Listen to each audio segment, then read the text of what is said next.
Man, the Detroit Pistons dropped their first game of the 2024-25 season, and it was a bit of a heartbreaker because the Pistons were leading throughout this game. They showed a lot of toughness, a lot of grit. They were knocking down shots. It looked like, man, this is not last year's team, but they were not able to pull it out. I'm going to dive into what I saw in this game.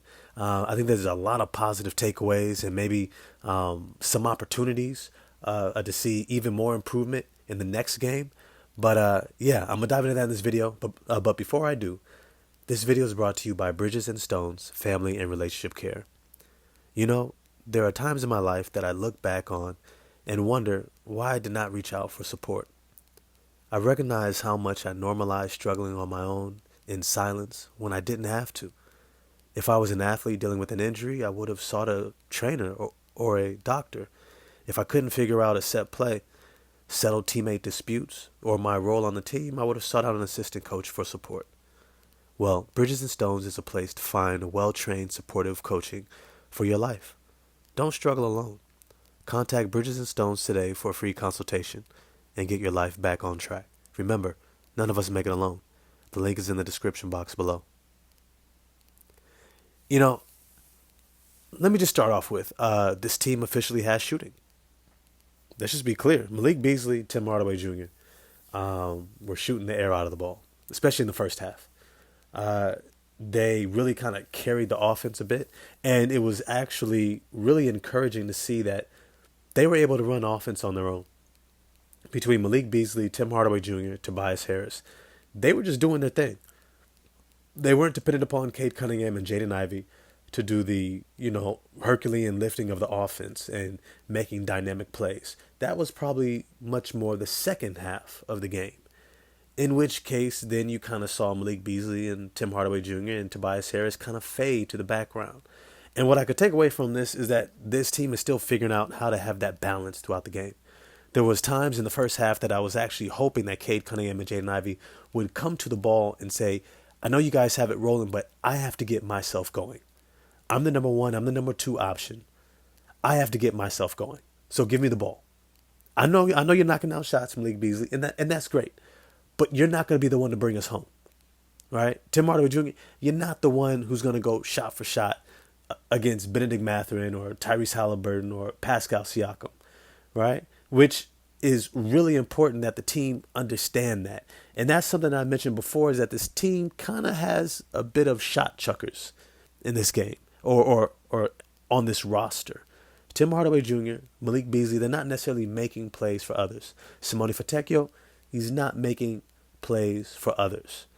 And what this does is it kind of puts you in a position where you just kind of go with the hot hand, right? Whoever's knocking down shots, okay, keep going with them, and you just keep going to them, and it can be a bit of a isolation type of offense.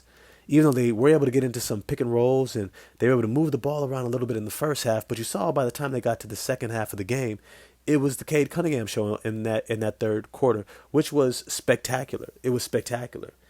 And then when he came out, Jaden Ivey picked it up and began to impose his will on the game, and that was dope too.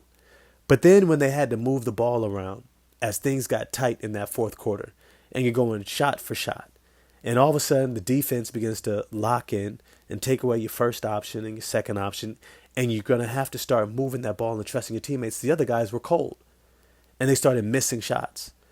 But, if I'm honest with you, I don't even want to act as if that's a takeaway that is a negative for this team. Look, they hung in this game with one of the better teams in the league, not just the Eastern Conference. They not only hung in there, but they were leading for the majority of the game. And they got to a point where it was just like, hey, we don't necessarily maybe have the same continuity that you guys have. The Indiana Pacers knew exactly who they were going to, who was going to take the big shots. Pascal Siakam was taking big shot after big shot. Benedict Mathurin was taking big shot after big shot. And if they weren't scoring, they were getting to the free throw line. If they weren't scoring and getting to the free throw line, they were creating for someone else who was knocking down the shot.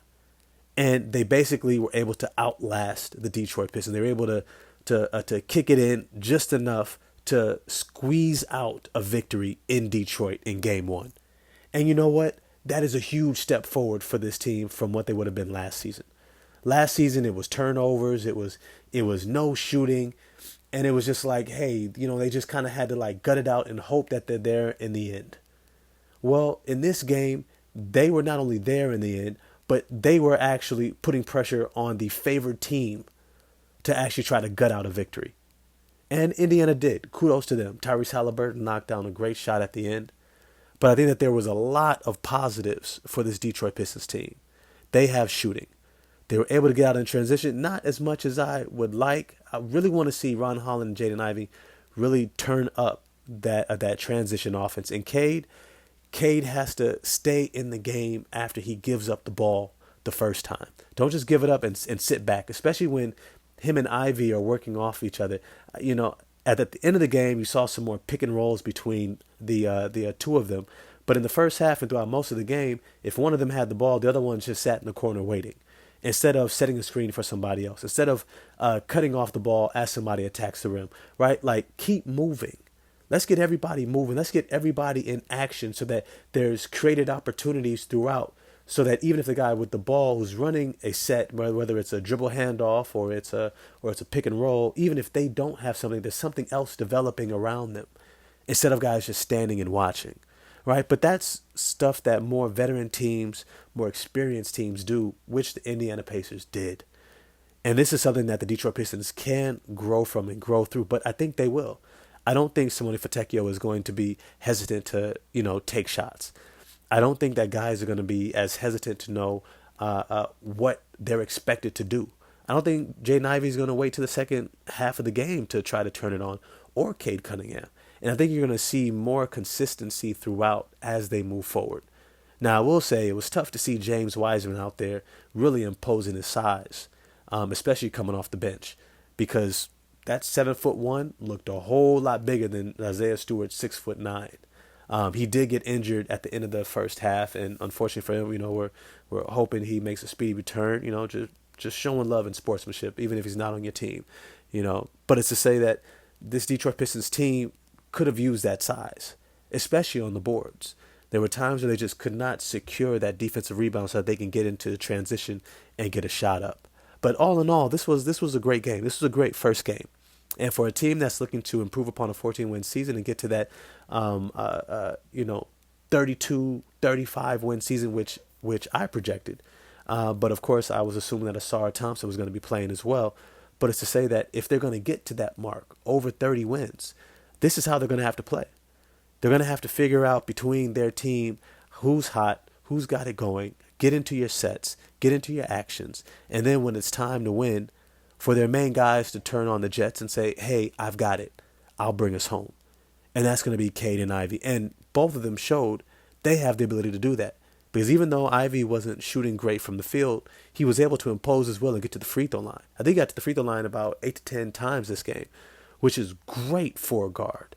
Now, if Cade can start getting to the free throw line when he's struggling, especially in that first half, that would be even better.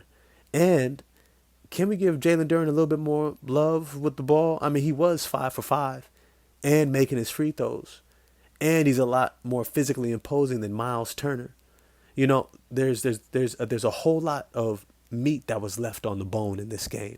I guess that's what I'm trying to say, is that there's a lot to take away from to say we can do even better going forward. We can get Duren the ball more. We can dump it off, because I'm just going to shout this play out right now towards the end when Cade Cunningham was streaking down the floor, trying to get a necessary bucket when they were down 6, and he gets that handoff, and then he's flying down the court. He turns that corner, and he's drawing 3 defenders to him, and here comes Duren right down the middle, and he chose to not give it to Duren for a wide open dunk, and he chose to kick it out. Now, I understand you're down 6, you're thinking if we can get this 3, okay, now it's a single possession game, and we need a 3, but also Duren is wide open. But I think those are the things, splitting hairs at that point. All that's to say is I hope Duren gets the ball more, because if he's 5 for 5, get this boy the ball more. Let's get him in the post, especially when he has a clear advantage size-wise against a Miles Turner. But hey, at the end of the day, this was a great game, even though they lost. I want to know what you all think. What did you think of this game? If you enjoyed the video, like, subscribe, hit the bell for notifications. Definitely share the video in your group chats with your friends, and get at me in the comment section, because I'm going to get back at you there. Peace.